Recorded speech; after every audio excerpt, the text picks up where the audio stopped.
I gotta say, this is a difficult video to make. It's one I've tried to make several times, but I just keep getting so angry that it's difficult for me to do it. I was so incredibly excited about the Netflix Avatar The Last Airbender series. The animated show still remains one of my favorite shows, even to this day. It was such a perfect show. Simplicity in its premise.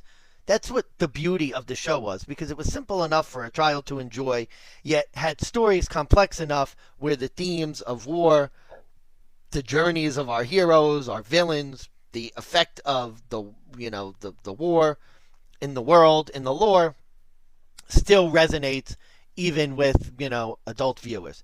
And the premise was really simple. It's from the opening crawl of the show. Long ago, the four nations lived together in harmony. Then, everything changed when the Fire Nation attacked.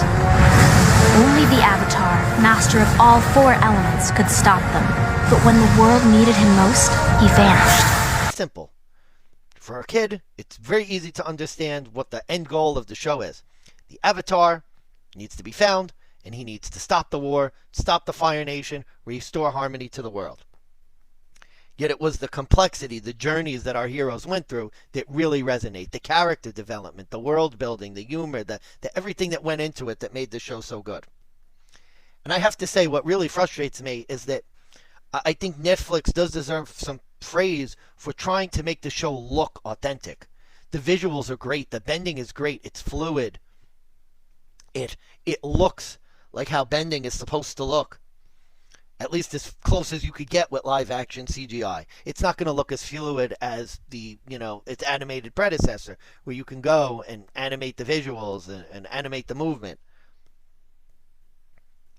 But where the Netflix show fails, and why I'm so angry, and why it's been so hard for me to do this, and this is not going to be a long review because I can't stomach it. I can't get through the review. Every time I get through the review, I start raving, and because it's just so frustrating. Because M. Night Shyamalan, he didn't even try.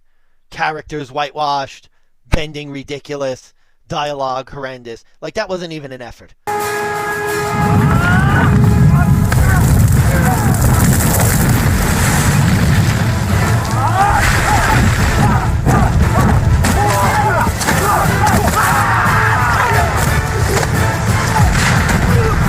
Netflix went to the trouble to make the visuals look so good. This show could be so good. And I'm hoping that it gets better, because episode 1 was a catastrophe for me. Because there's so many things, there's so many decisions they made that just make no sense. That just completely, I'm afraid, will just completely ruin the heart and the essence of the characters. And I want to preface it by saying that I'm not opposed to sort of, if there's any change from the animated series, it sucks. It's not what I'm talking about. Like, look, for example, in the beginning, there's a cool fight. The fight looks great between the Earthbender, as trying to escape Fire Nation soldiers. Now, again, the CGI is a little wonky, but the fight itself looks great. I have no problem with showing the Fire Lord right away. Yes, in the animated show, they kept his identity really a secret for, the first 2 seasons, because it didn't matter what he looked like. He was a menacing figure behind the fire, and he was sort of the big bad that, the Avatar needed to stop. I don't mind that they showed Fire Lord Sozin right away. I don't know if they're going to do the same with Ozai, but I don't care that they did that. I don't care necessarily that they started in the past where the show used flashbacks. Although I'm going to have some complaints with sort of the decisions they made after that. But I don't care about that change in and of itself. This show decided to go the route of, the reason why the air nomads were taken by surprise was there was false intelligence that they were going to attack the Earth Kingdom. Fine. It's not a change I needed, but I don't really care about that. Although that was a red flag, because it already sort of sent warning signals, because the whole point was it didn't matter why the air nomads were surprised. I never really sat awake at night for the original series as a kid and wondering, I wonder how the air nomads got surprised by the Fire Nation. It wasn't important to sort of Aang's journey and the story of our heroes. But what does piss me off are some of the changes that they made to the essence of the characters that made the animated series so great. The change they made to Monkey Otso is unforgivable. In the show, Monkey Otso was basically Aang's mentor, his father figure, as close to a father as the air nomads could have.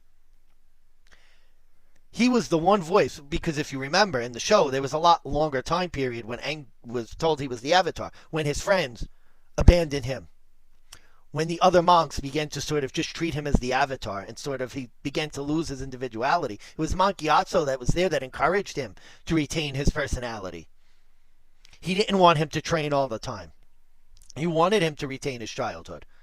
Well, the Monk Gyatso in this show, they should call him Monk George, because this is not Monk Gyatso. The world needs the Avatar. The world needs you, Aang. You're to leave right away so you can begin training in the other disciplines. Right away? Leave my friends? Leave home?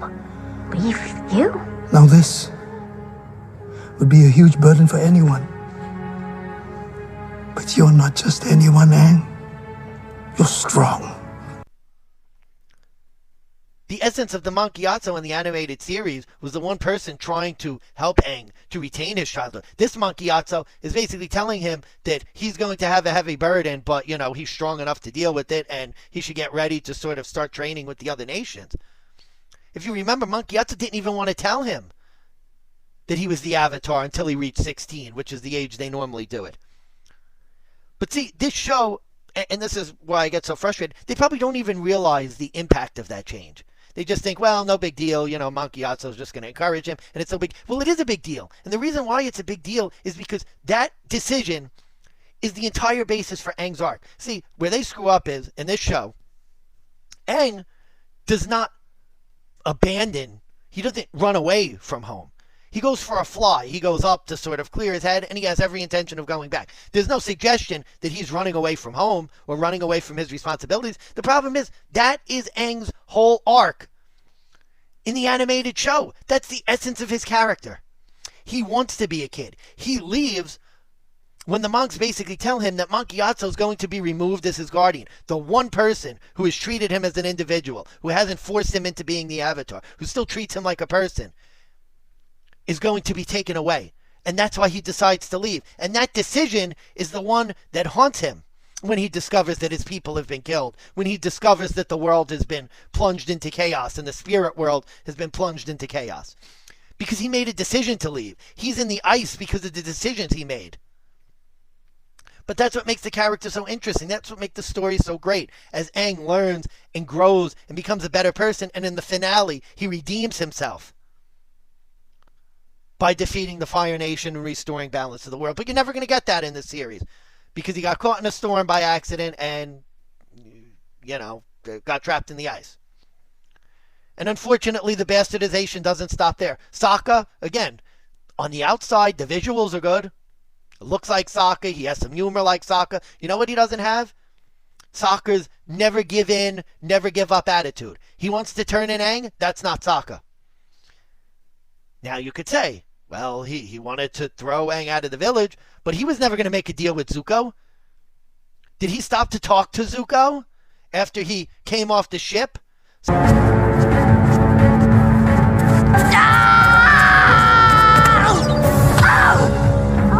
Somebody who killed his mother, he's going to make a deal with the Fire Nation. Killed his mother, his father's fighting them, could be dead. But no, let's stop and have a stupid sort of honor conversation with Zuko. That's not Sokka. And again, the decision might not seem big, but this is where they're just screwing with the essence of the characters. And when you're screwing with the essence of the characters, you're changing their stories irreparably, to the point where I don't know if you're going to be able to get it back. It's not going to be the same essence of the character that you had in the animated series, and that's disappointing. And the exposition dumps are another thing that drives me nuts. How much exposition is there? The character of Gran Gran is one big exposition dump, and it makes her seem like the biggest, meanest person on the planet. Gran Gran's supposed to be nice, caring, someone you like. I hate her. Oh, by the way, young man, you don't know because you were in the ice, but your people are dead. And so the Fire Nation marched and laid waste, plunging us into a time of darkness. Everyone in the village knows this story, but you don't, do you, young man? Just as you don't know that airbenders haven't been seen in generations, and that the Southern Air Temple was the first to fall. He may seem like just a boy, but he's much more. He is the last airbender. What in the literal hell is that?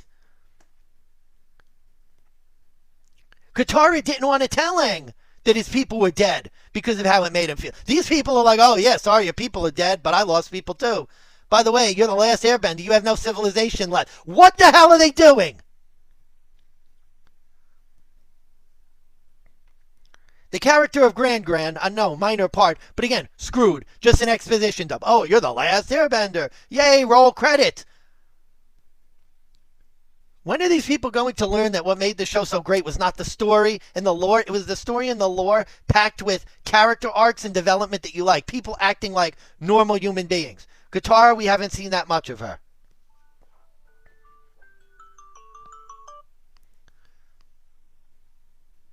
I'm hoping that they don't mess up her character.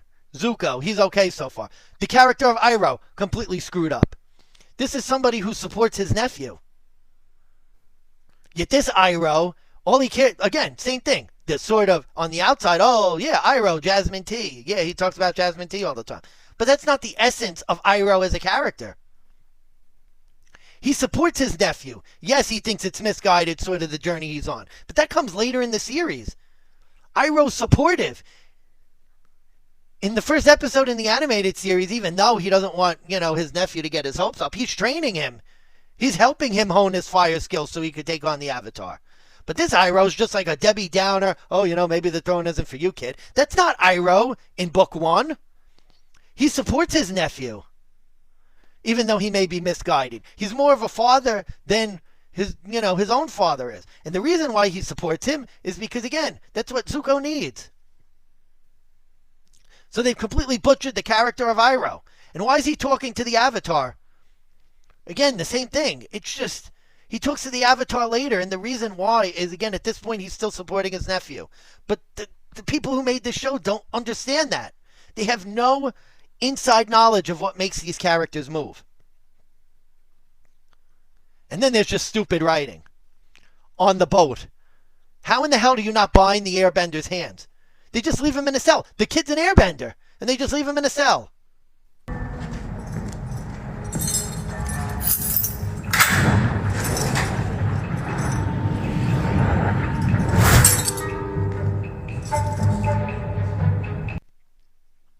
Really? He escapes on the boat. There's practically, they barely even recognize he's gone. Only at the end they recognize he's escaping. And then Katara does her magic water wave out of nowhere. It's just, again, what you're doing for the sake of plot convenience and I don't know what. Again, look, if they're cutting this stuff, there better be some good stuff coming in the last 7 episodes. Because they're cutting a lot of stuff for crap. Absolute crap. That they're replacing it with. The random water wave. Sokka saving Aang. Why isn't Aang going into the Avatar state to defeat the boat? Now, again, the show wanted to go into... The problem is, what you haven't seen is the Avatar's power. The whole point was that established the scale of the ability. When Sokka gets his ass kicked by Zuko, you see that Zuko is a menacing foe. I mean, to some extent, yes, it's a kid's show. He gets hit with the boomerang. He ha ha. But you still see that Zuko's a formidable threat. He's someone that the heroes are going to have to keep an eye on. Yes, he's going to lose countless times, but he's going to keep coming. He's going to be that relentless foe, the thorn in the side. But then you see Aang's power, and you see the power of the Avatar. We don't see that. Because Katara needed her water wave moment that's unearned. That's a minor point, but the last thing that really pissed me off was at the very end of the episode. Aang goes into the Avatar state, and it's not Katara who gets him out of the Avatar state. Why would it? Because, again, I think what the show's trying to do is any hint of, although at least they give them a moment where they hug at the end, which I'm happy about, but it seems like this show is really going out of its way to avoid any hint of romantic subplot. But what made the original so great was that, again, see, that moment screwed up now because you've changed the beginning. So in the beginning, Aang doesn't believe that he's the last airbender. When he sees Gyatso dead, It's his realization that he's it, that his decisions have led his people to die. It's that realization that he really is the last airbender. And that's why Katara's words in that episode in the animated series are so important. Because she tells Aang, we're your family now. You are not alone. And think about it. That's why Aang left in the first place. Because he was going to be alone. Because the monks saw him as the Avatar. Because his friends saw him as the Avatar.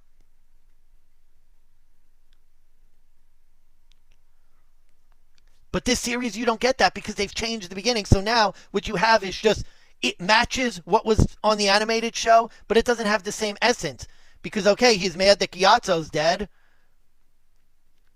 but he's already been told that his people are dead. It just doesn't have the same feel. And Katara doesn't give the same speech. And it doesn't have the same impact. So you've basically taken what was good from the animated series, and because you've changed the essence of the characters, you're getting a product that is deficient. And that's why this episode will get an F from me. Because as a first episode, what you have already done is you've changed the essence of these characters and changed their journeys to the point where you are not going to get the same arc as you had in the animated series.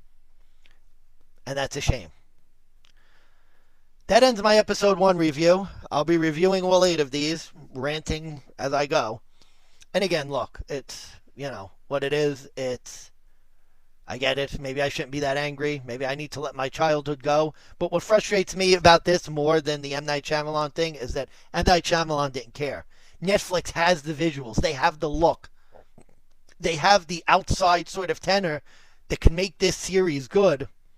But it's these decisions, and I don't know why they made these decisions, that just could turn what could have been sort of a great series, what could have been sort of a great remake of this series, and are really just turning it into trash.